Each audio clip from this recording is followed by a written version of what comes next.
Barra de Opinión presenta. Katia 360 es un programa interactivo donde recibimos sus preguntas, los invitados las contestan y también tenemos muchas más secciones en internet. Una de ellas es Las 6, una selección de 6 preguntas de la casa que todos nuestros entrevistados han respondido. Esta es una primera selección de ellas porque ustedes quieren verlo aquí, en televisión. Javier, cuéntanos una experiencia que cambió tu forma de ver México. Pues la muerte de mi hijo. Me confirmó una intuición terrible que siempre he tenido del país. Yo ya no veo igual al país. 68. El conocer a Luisa Chálvarez. El terremoto del 19 de septiembre de 85. Visita a Oaxaca cuando estaba yo en preparatoria. La tragedia de la guardería ABC. ¿Por qué? Porque perdí a mi hijo en ella, y la visión que tenía de la vida era muy diferente. Yo vivía en un área de confort, en mi casa, con mi familia, dedicado 100% a ella, y pues se perdió a mi hijo de esa forma tan brutal, me abrió los ojos a muchas cosas que antes no veía. Cuando estuve con los zapatistas, es decir, el ver que hay personas en nuestra sociedad que están dispuestas a morirse porque ya no creen en nada. ¿Y qué aprendiste? Pues a escuchar. Miguel Ángel, cuéntame una experiencia que cambió tu forma de ver México. Bueno, la verdad es que a mí la forma de ver México nunca ha cambiado, que creo que hay que cambiar es la forma de verlo y de tratar de construir esas oportunidades, esas grandes deficiencias que hoy tenemos en grandes oportunidades. No, nunca he visto diferente a México. ¿Cómo eliges tus batallas? Las elijo pensando en que debo ganarlas. Si esa batalla me permite hacer el bien, adelante. Bueno, yo estoy absolutamente identificada con la batalla de la equidad de género y con la batalla de los grupos en estado de vulnerabilidad. Creo que eso, no porque la Constitución la mandate, sino porque eso es lo primero que tiene que ver un juez constitucional. El día a día que vivimos desde hace 3 años en mi familia es una batalla continua. ¿Cómo eliges tus batallas? Pues mira, al principio las elegíamos porque no había quien las diera, las batallas. En 82 fui candidata porque no había quien fuera candidato, en 83 también. ¿Cómo escoges tus batallas? Pues en realidad no las escojo, me las encuentro. Me salen al paso, por desgracia, ¿no? ¿Cuál es la experiencia más dolorosa que has vivido, pero de la que más has aprendido? El movimiento por la paz con justicia y dignidad, por mucho. El año del 2011 y parte del 2012 es la parte en mi vida la que más he llorado. Cuando empezamos a hacer las caravanas, tomó lugar los testimonios, el dolor, y empezamos a escuchar unas historias que te las puedes medio imaginar, pero hasta que no escuchas lo que implica, fue muy impresionante. La muerte de un hijo que estuvo a punto de nacer y no nació, es un sentimiento de frustración enorme, enorme. El más difícil fue cuando asesinaron a Donaldo Colosio, porque es algo que nunca creímos posible, ¿no? Y que pues además es una cosa que dices no se vale, ¿no?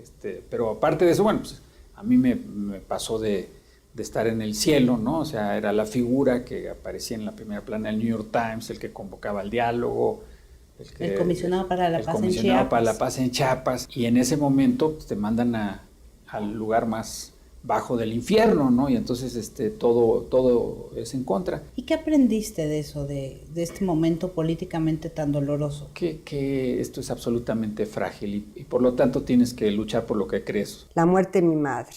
Pues duele mucho perder. El sismo de 85.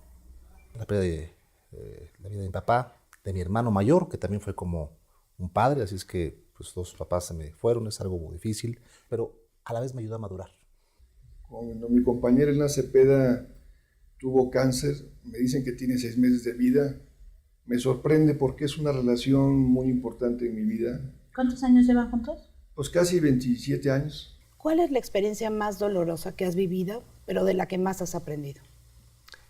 Yo diría que ha habido 2 en ámbitos diferentes. En el ámbito familiar, sin duda, la muerte prematura de mi esposa, que en la afectación personal, pero sobre todo en la afectación a mis hijos, fue algo que me impactó, que ha causado un dolor familiar y algo que realmente ha sido relevante. En el ámbito ¿Y profesional. qué aprendiste? ¿Te habrá enseñado a ser mejor padre también?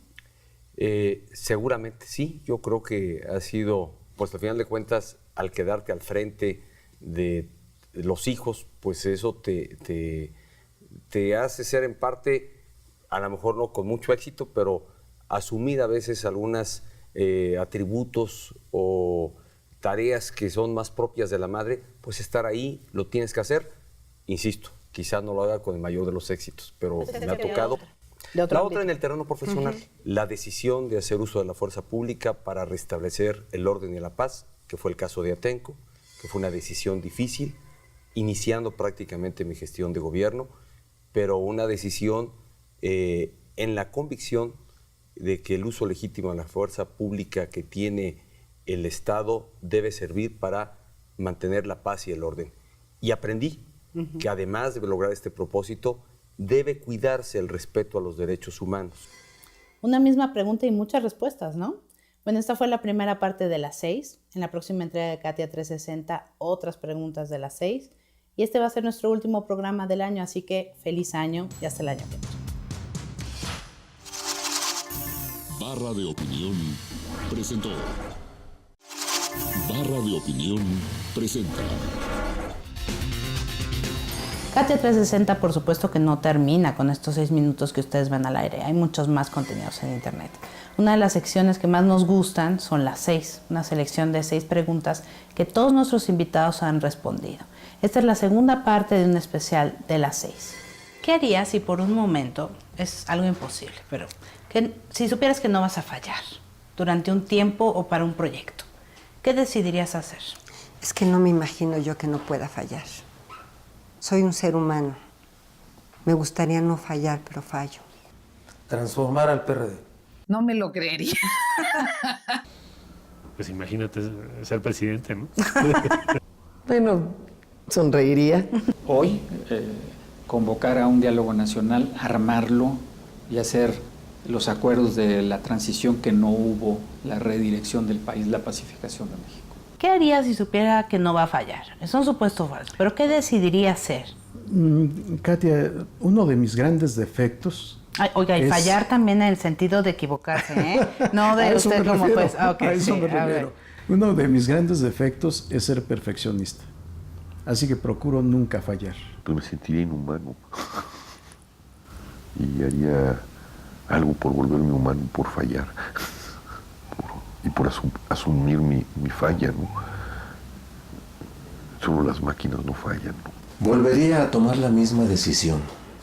Yo creo que yo nací para esto y no me arrepiento de lo que he hecho. ¿Qué harías si supieras que no vas a fallar? Que no voy a fallar en cualquier cosa que haga. No vas a fallar. Una cosa... Pues mira, me sentiría muy relajado y muy menos tenso y muy alivianado, o sea... Si solo pudiera resolver un problema y dependiera de usted, ¿cuál sería y por qué? El de la injusticia en el mundo. Desafortunadamente no está en mis manos. El de la equidad. Para mí, no hay justificación en mi vida que lograr la equidad social. Pues entender un poco más a quienes opinan distinto a ti. ¿Te pasa a ti? Sí, constantemente. Sería el de la educación, porque creo que es el mejor camino para ser más libres. Esencialmente el tema de la desigualdad. Y el tema de la desigualdad genera una condición de negación de dignidad, un tema de una vida profundamente injusta para unos y de la opulencia para otros. Una tiene que ver con adicciones, me parece que hoy es lo que más lastima a nuestra sociedad, a los jóvenes, a los niños, nos roba la voluntad de la gente. Y la otra, el empleo. Creo que va muy ligado a lo que te comento de nuestro país.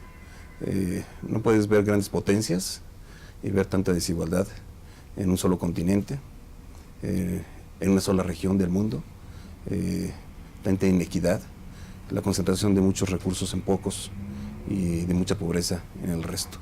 Creo que ese sería el máximo de lo que quisiera que se resolviera. Si solo pudieras resolver un problema, ¿cuál elegirías y por qué? Elegiría cambiar mi vida por la de mi hijo. ¿Qué acontecimiento, si tuvieras un gran borrador, qué acontecimiento borrarías de la historia de la humanidad y de México? La Segunda Guerra Mundial. Me gustaría borrar las bombas atómicas. Yo borraría Auschwitz y los gulags soviéticos. Todo lo que tuviera que ver con guerras, con enfrentamiento. De la humanidad no tengo duda de que el bombazo sobre Hiroshima. Pues las persecuciones de Hitler y las purgas de Stalin. Hitler y Stalin. Hiroshima, Nagasaki no pudo haber pasado, nunca se debió haber dado. Si yo pudiera borrar un acontecimiento serían las guerras mundiales. ¿Y en México? Una de las cosas que más me ha mortificado es la pérdida de vidas humanas durante la Revolución Mexicana. Me vas a trasladar al siglo XIX, ¿eh? ¿Está bien? La llegada de los franceses a México. El golpe del huertismo. De México el 2 de octubre del 68. Tanto pleito, tanto desacuerdo del siglo XIX. Ya lo pensaste, dilo. No, yo lo que borraría sería, o sea, el siglo XIX, Ajá. perdimos la mitad de nuestro territorio. Sí. Entonces habría que borrarlo y escribirlo bien. Si no, sí Ok. ganamos y tenemos nuestro territorio. Que no se duerma nadie en una siesta, etc. Ajá. Que todo el mundo defienda su país, ¿no? Sí, exacto. Etcétera, etcétera. Yo diría el asesinato de Madero, lo borraría. El de Zapata lo borraría. Ya más recientemente el 68. Y de México borraría su corrupción, borraría el poder que solo ha servido para humillar a este país y a la gente. Pues son muchos momentos, ¿no? Uno piensa en los términos de la conquista, uno piensa en la colonia, uno piensa en la división de los mexicanos en el 19, uno piensa en momentos de la revolución, en la guerra cristera, uno piensa en esta máquina autoritaria de muchos años, uno piensa en el 68, uno piensa en los edificios que se cayeron por corrupción en el 85. Uno piensa en las traiciones a la democracia después de la alternancia. No, esas son cosas que uno quisiera que no existieran. ¿Y ustedes cómo responderían estas preguntas? Sería interesante comentarlo, ¿no? Bueno, muchísimas gracias por acompañarnos a este segundo especial de las 6. Nos encontramos en Twitter, en Facebook, siempre estamos a un clic de distancia y por supuesto en Katia 360 todos los sábados. ¡Feliz año! Barra de Opinión presentó